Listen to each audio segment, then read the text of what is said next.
That didn't There work it the is. way we wanted it to. We had to show Not at y'all the all. picture of Dom getting trained up after his career game, man.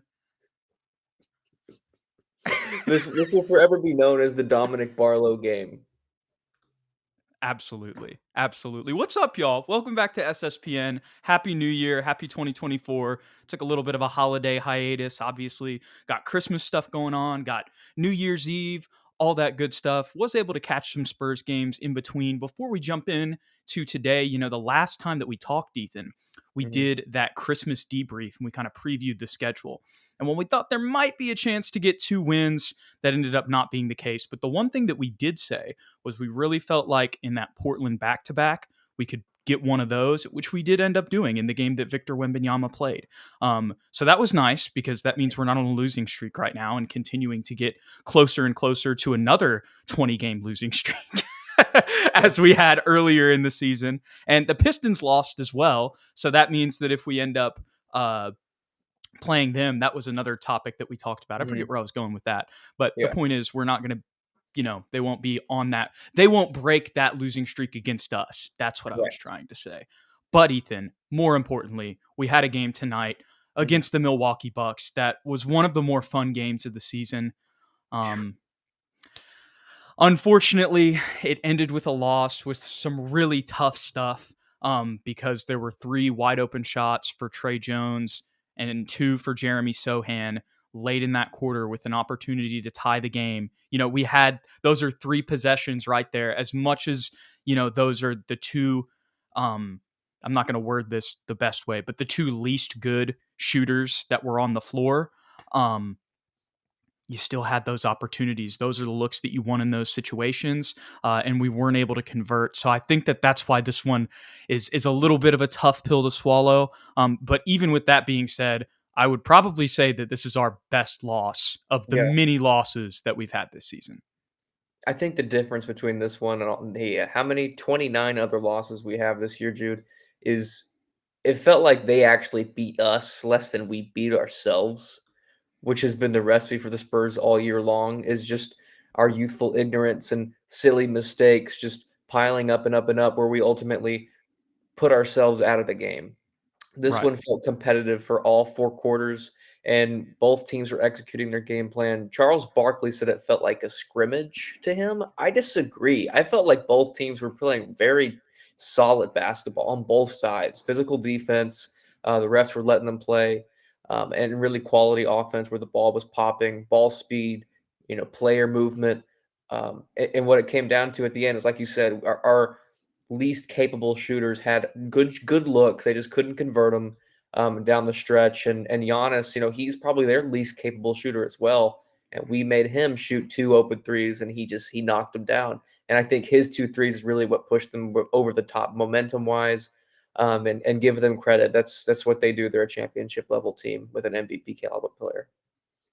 Yeah, those were really tough because it's kind of like both game plans. As much as Giannis is a completely different player than a Trey Jones or a Sohan, Yeah, on the scouting report, it's like that's who you want to give it to.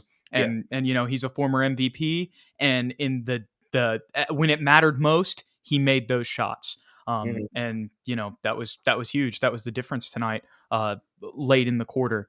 Let's jump into the game flow, Ethan. So obviously, we got the stats right here that you can see. We'll before we jump into the game flow, we'll do a little bit of the overview of the box score here.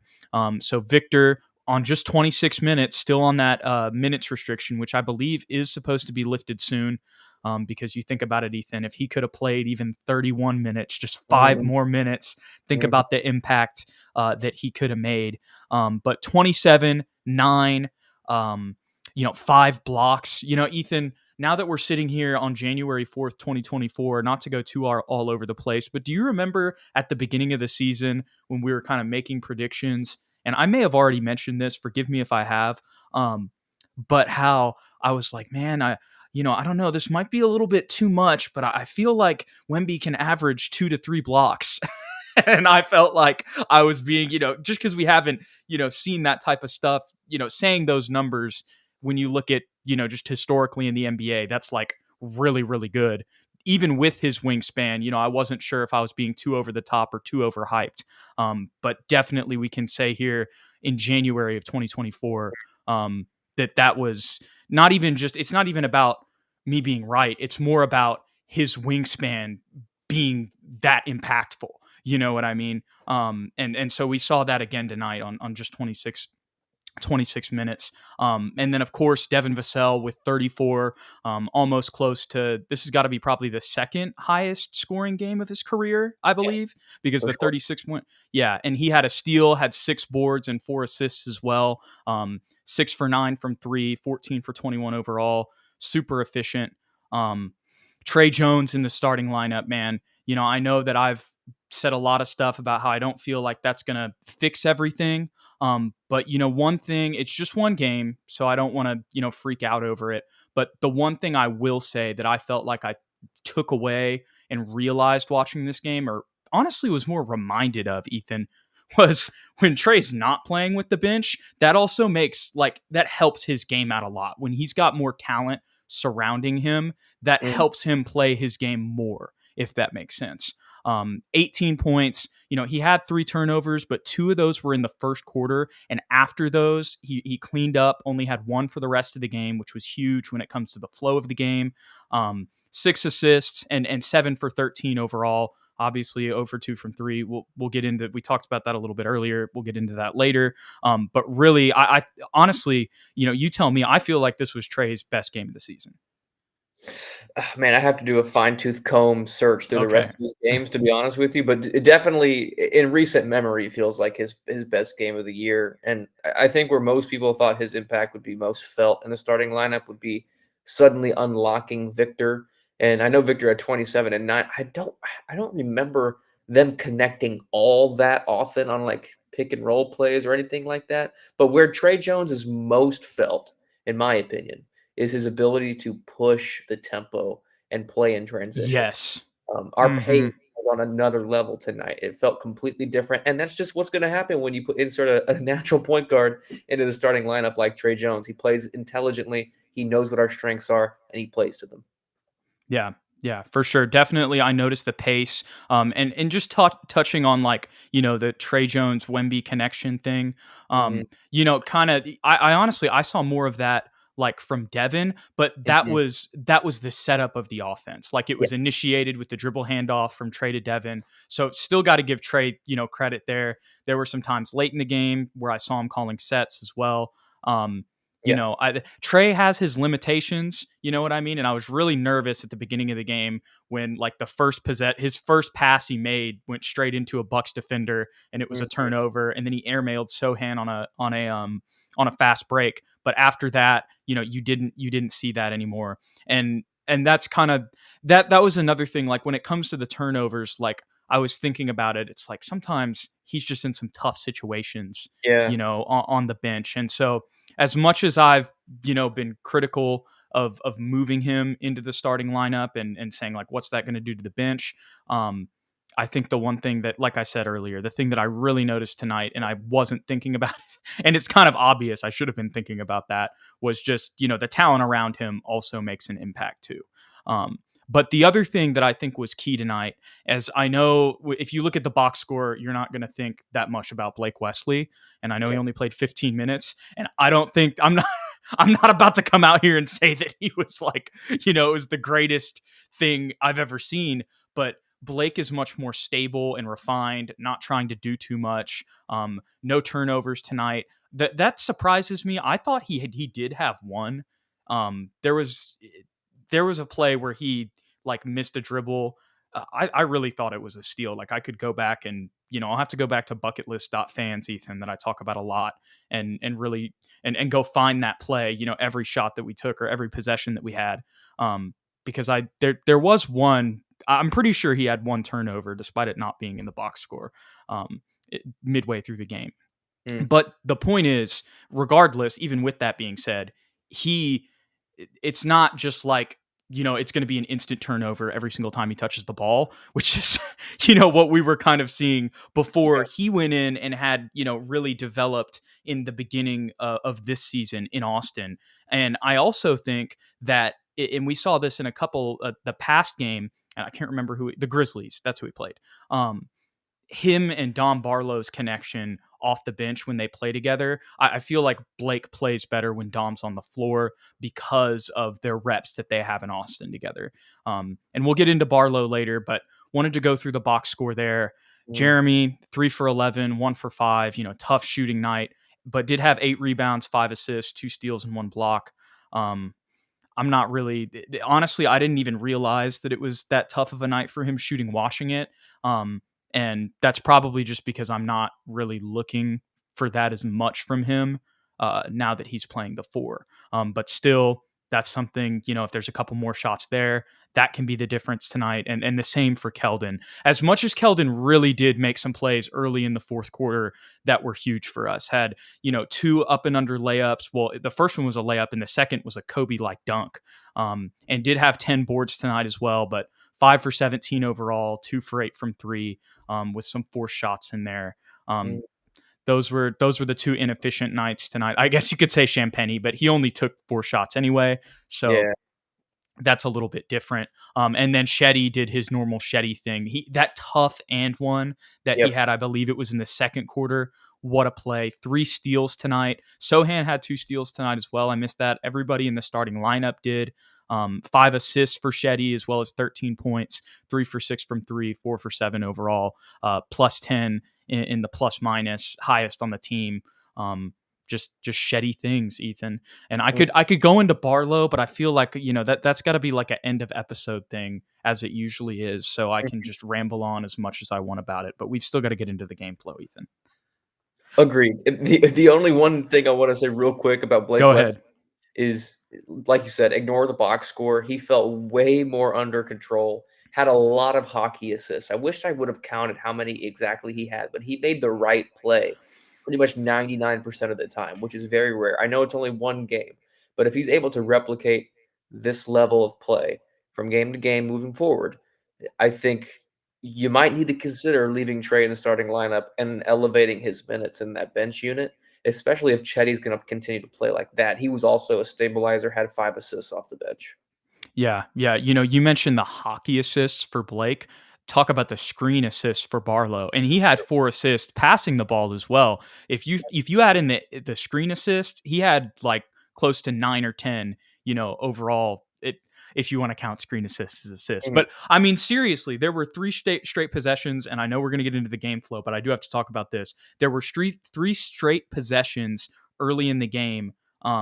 I can't remember if it was the second or third quarter. I know I just said early in the game, so it's the wrong verbiage. I believe it was in the middle quarters, obviously before he got hurt, Mhm. where it was a Devin and Dominic Barlow pick and roll, and it was 6 straight points. I can't remember if it was a 6-0 run. I don't think it was. I think we did give up some buckets, but he was just giving Devin space every time, and it was just leading Yep. to those easy mid-range jumpers where Devin's off the dribble and doing his signature thing.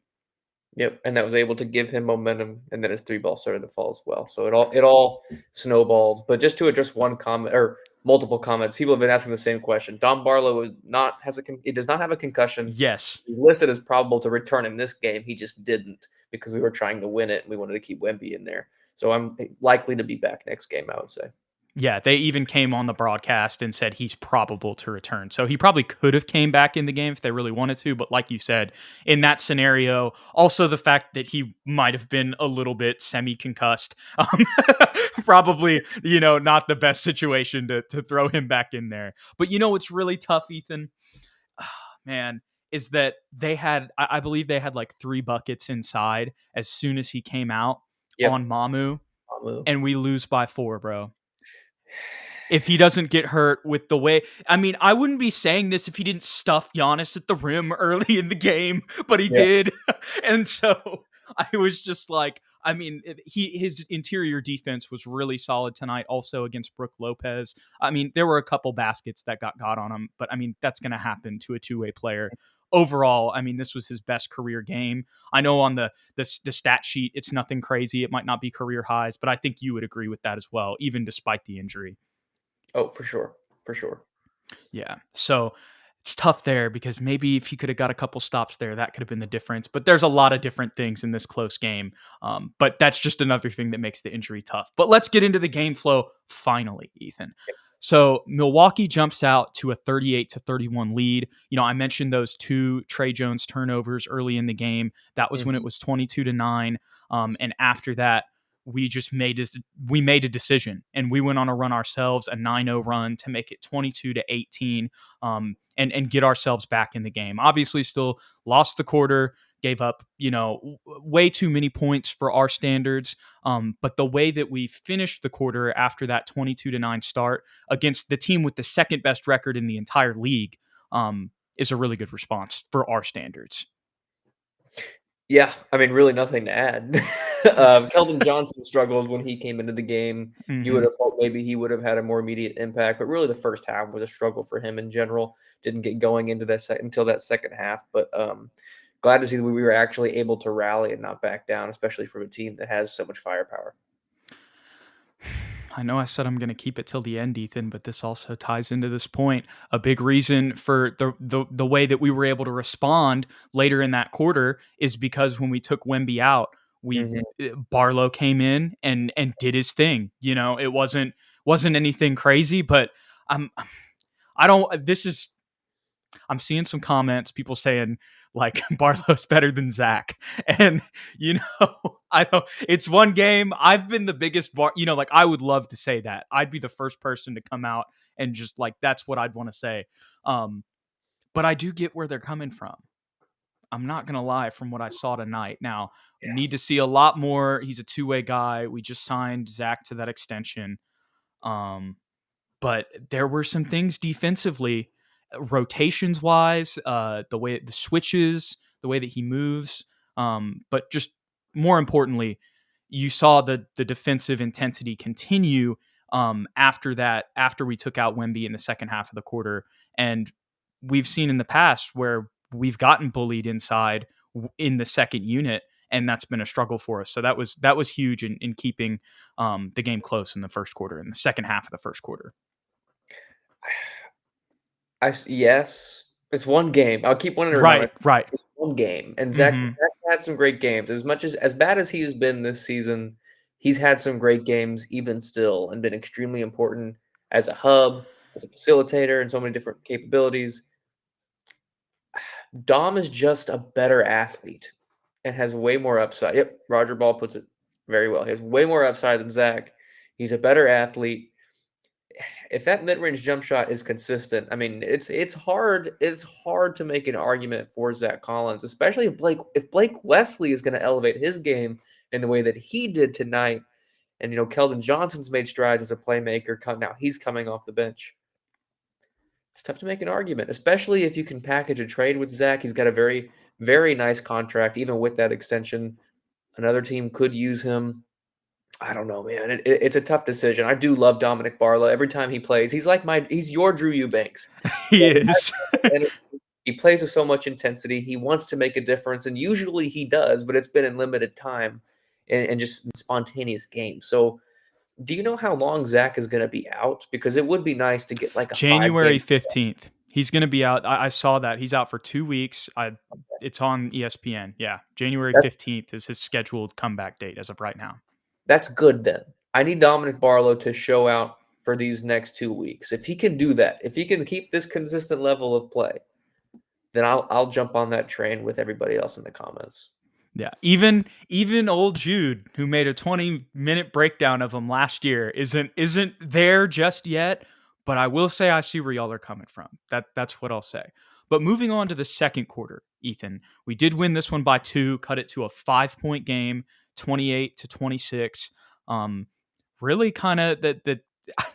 I don't want to keep talking about Barlow, but this is the quarter where he stuffed Giannis at the rim, got another block after that. And then of course Wemby did his thing as well the entire night. And that's, dude, like when you think about it, like those are the I don't want to I can't want to compare them. Let me stop. Let me stop. There's not a talent comparison. I love you, Dom, if you ever listen to this. There's not a talent comparison between Victor and Dom. That's not what I'm saying. But what I Mm, am saying is them at the center position setting the tone on the interior, and also their both of their fluidity and movement really helped the intensity of our rotations and just the way that we moved in our switches Yeah, you're not wrong. I and mean, running in transition, both of them. because he's a superior athlete. Yeah, dude, you're making great points. Our rotations were so much better with that unit on the floor. We were finally clicking, it felt like, and we weren't having these long periods of monotony, I guess, or long periods of just throwing our defense out the window. Um, I didn't take quarter by quarter notes, so I don't know. I don't have Yeah. exact descriptions of what happened, but I can just give you big picture. And we were playing with intensity, like you said, and it showed on the defensive side. We were able to get out in transition, and our guys were hitting shots.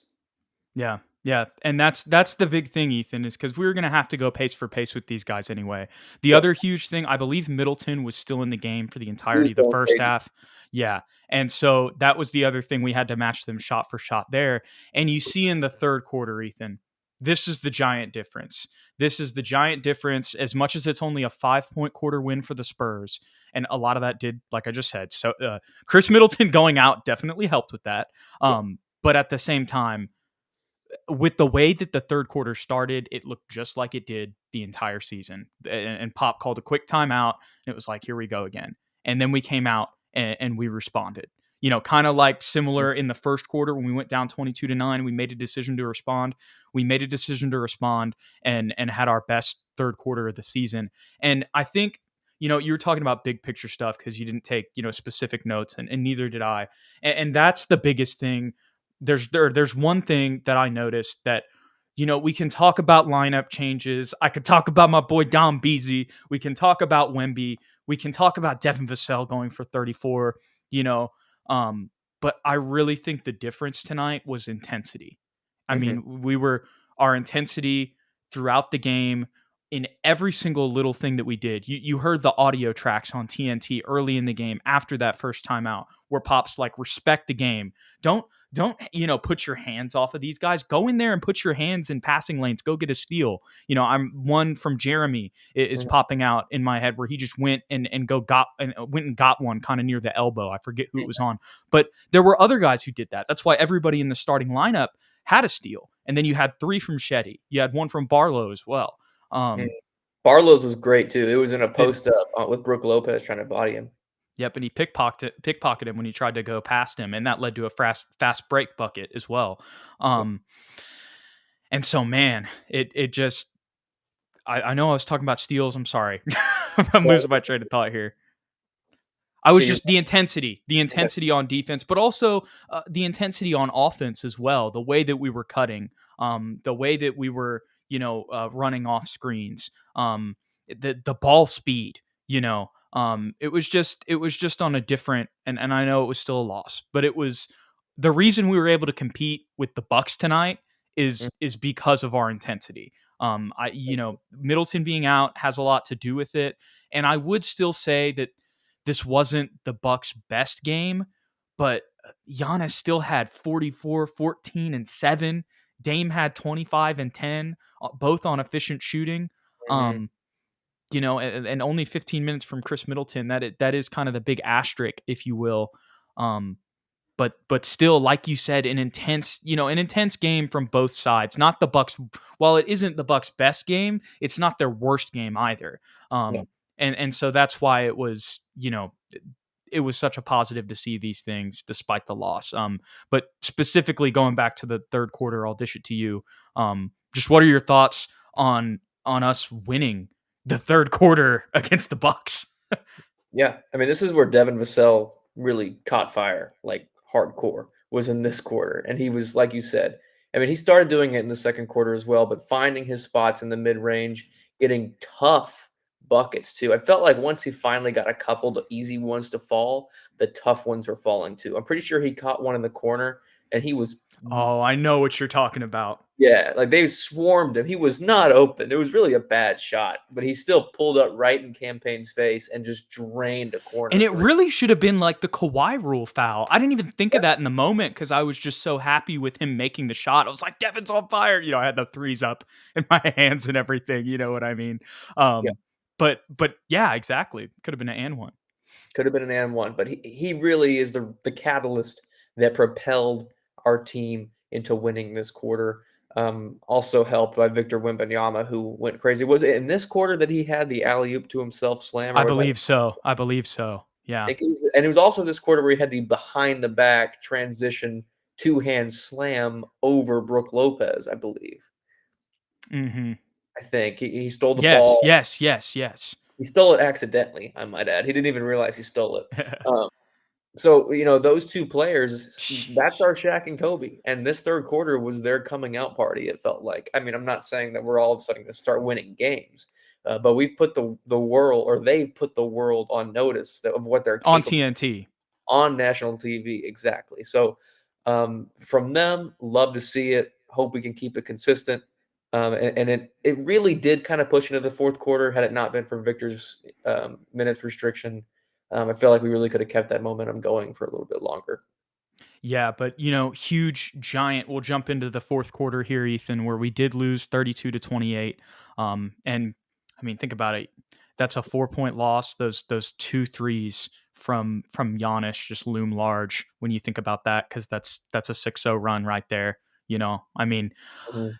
not there's a lot of things that you could point of being the difference in a game this close, but that's just something that really stands out. And obviously the missed threes, wide open, 2 from Jeremy and then from Trey in the corner. And I was trying to find this before I came on. And let me preface this by saying, I think this, I mentioned this earlier, that I thought this might have been it maybe might be Trey's best game of the season. So Mhm.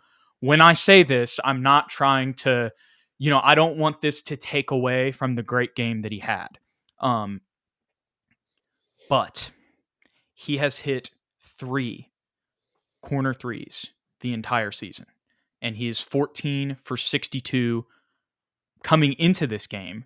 So Yeah. let's see. He was 0 for 2, so that makes him 14 for 64 on the season from 3. Um, Even Sohan, as much as he missed those 2 wide open threes that are very tough, and you need to, and that's in those situations, I feel like if you're going to take those like early in the shot clock, you got to make them. And I understand, when you have that open of a look, and it has gotten, his shooting has gotten a little bit better this season. I understand like why you want to take the shot, but there's just a lot of better options. And when you have an early shot clock, I would have liked to see a little bit of a pass off. Just in that situation, I don't trust him yet. But what I was going to say before I got there was he's 30 for 80 on the season from threes, or from 3. So that, I mean, that's twice as many more as Trey. Obviously a little bit more shots taken as well. But still, so those are really tough. Just in general, late in the game. I wasn't too mad about the threes that any of the guys took. I mean, they're open. That's like we said, the Bucks executing their game plan. If they don't take them, maybe we don't even get a shot off the shot clock because their defense is at that level. But the only shot I was slightly upset with was it was like pretty early in the shot clock, and he was open, but Jeremy took like a 15-foot mid range jumper. That one too. Yep. That was the only one that I was like, like, yes, you're open. If you hit it, I'm not upset, but I'd rather you dribble it back out, to be completely honest with you, and reset the offense. But that's just, it's hard to be upset with it, Jude, because like I said, if he hits it, we're having a different Right, conversation. we're talking about how he hit the clutch 3 and how his Yeah. shooting's improved if he's made both of those. You're 100% right. I think what I would say, like the last possession, the reason I brought up the corner threes point is because it just sucks that like there's some statistic out there. I was trying to pull it up before we got on, but I couldn't find it, and I didn't want to make y'all wait 30 minutes, past when we had the live scheduled. Um, Mhm. but I believe that Trey Jones is statistically the worst corner 3-point shooter in the league. And also just like from the amounts that have been made.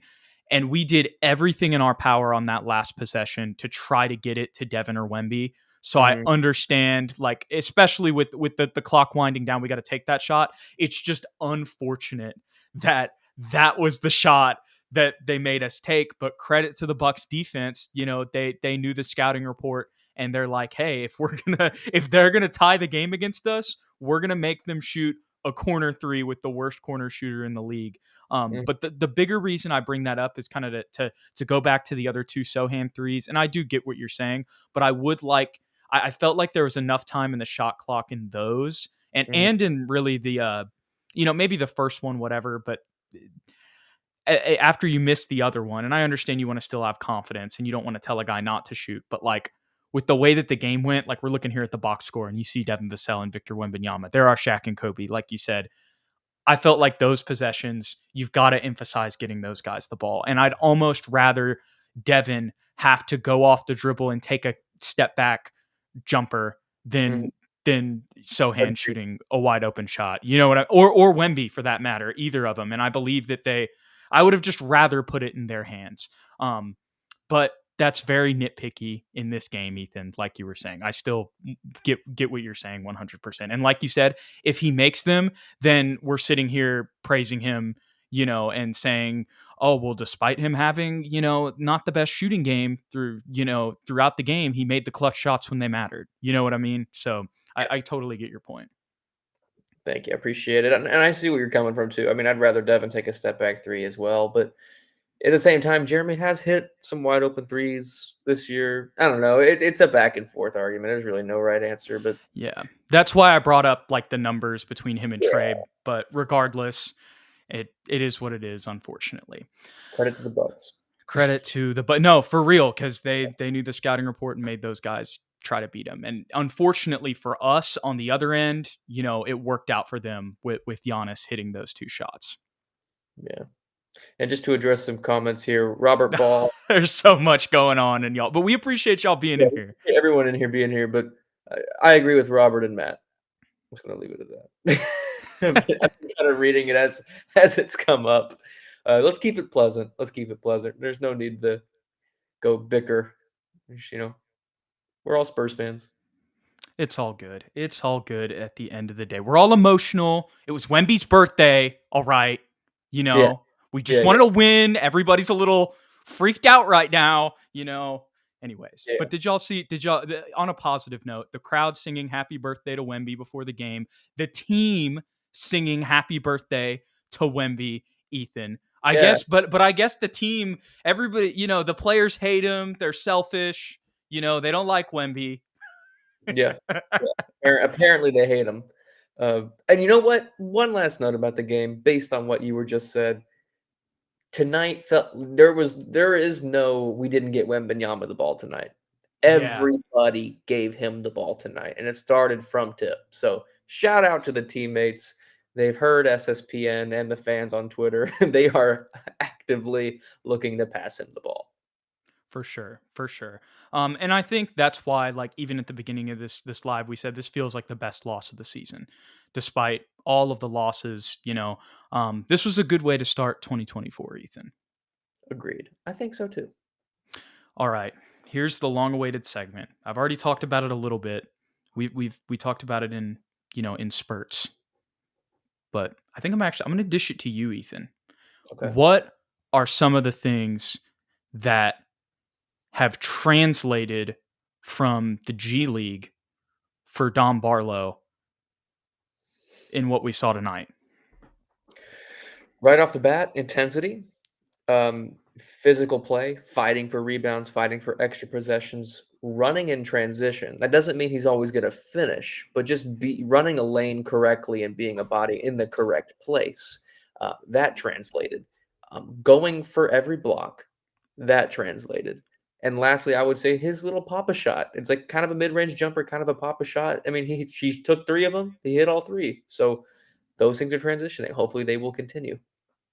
The pick and roll for me, man. Oh, yeah, I missed the pick. Whether it was Devin, whoever it was, the screens that he was setting, he kind of got screwed a little bit in the Memphis game, because they're in Memphis and they called two straight moving screens, even though they looked exactly the same as they had earlier in the game. But guess who? Guess who they were on, Ethan? Take a wild guess who they were against. Who? I want you to guess. I didn't hear the question. I'm sorry. I was On reading. no, you're good. On Memphis, they Uh, called two straight moving screens on Dominic Barlow after the screens, and the screens didn't look significantly different whatsoever. but Mm. they were on the same. He was setting a screen on the same player. Guess who it Ja. was? Yeah, exactly. And they kind of went back and forth a little bit. Ja was trying to talk, and Dom went at him, and I was like, yes.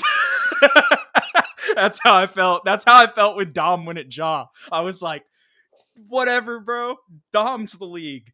All that, He is. all that ice, that whole ice thing that they had with Nike. I think at like the All-Star game. I don't know if you know Yeah. what I'm talking about, but they set up like a whole ice like store for Ja's shoes. That's Dom's store. Anyway,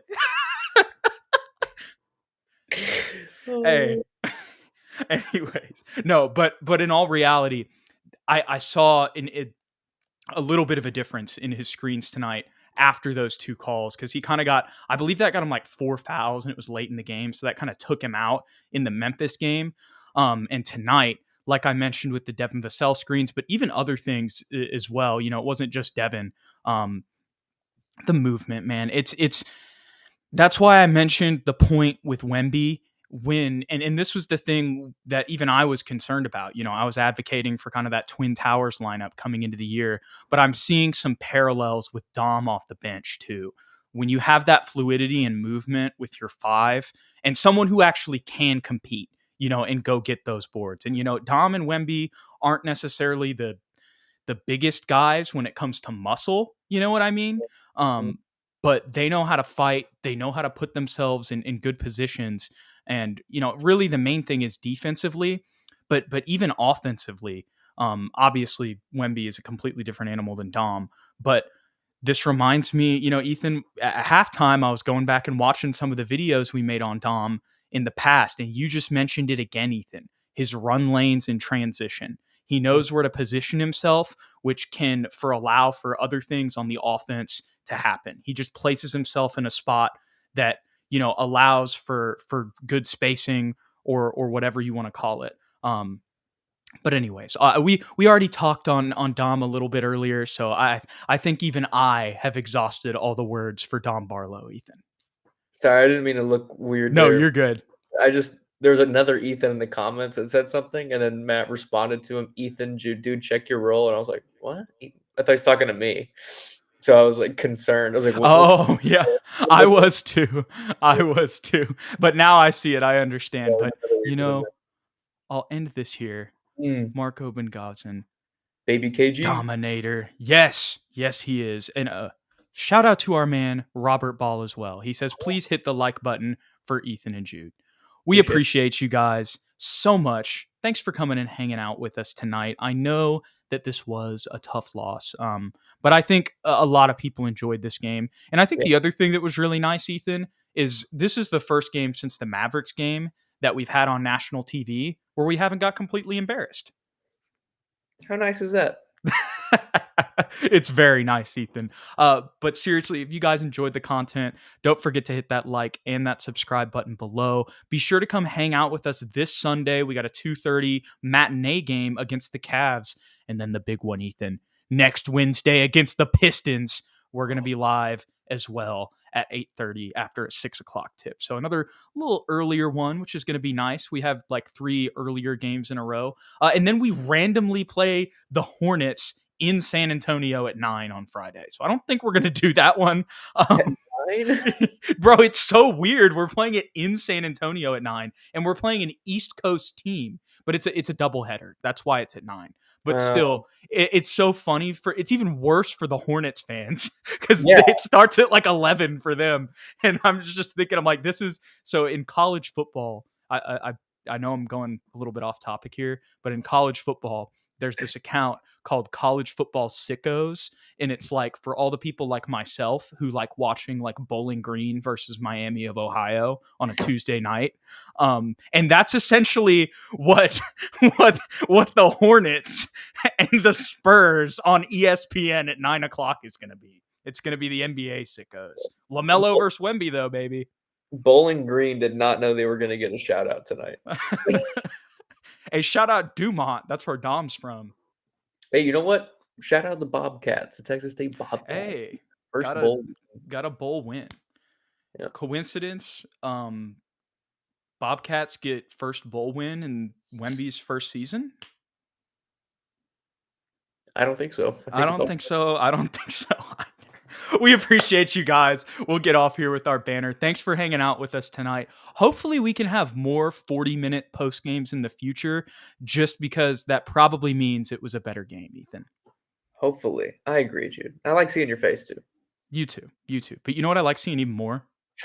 Yes. Here, let me go away so we can witness it all.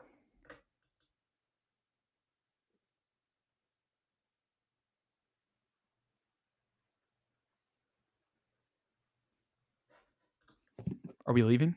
Did you hear any of that? No. I turned myself off and I was talking.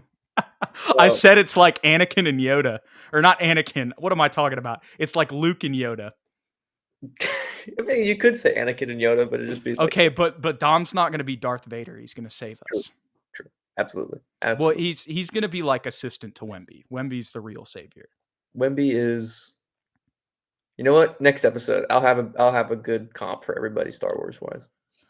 Dominic Barlow, Victor Wembanyama, front court of the future. You heard it here first. If you need an update on Dom Barlow, go check out my 20-minute breakdown from Mm, last year. Look up Dom Barlow SSPN. You'll see 2 clips. It'll refresh you on all the stuff. And it was eerily similar to some of the stuff that you just said. And it was funny because I even said in that, Ethan, rewatching it, I was like, I know this may sound crazy, but I feel like he can be a rotation player maybe. And here we are. So we mm. shall see. It's just one game, but I'm going to revel in it while I can, Ethan. I would too. We'll see y'all. Go Spurs, go.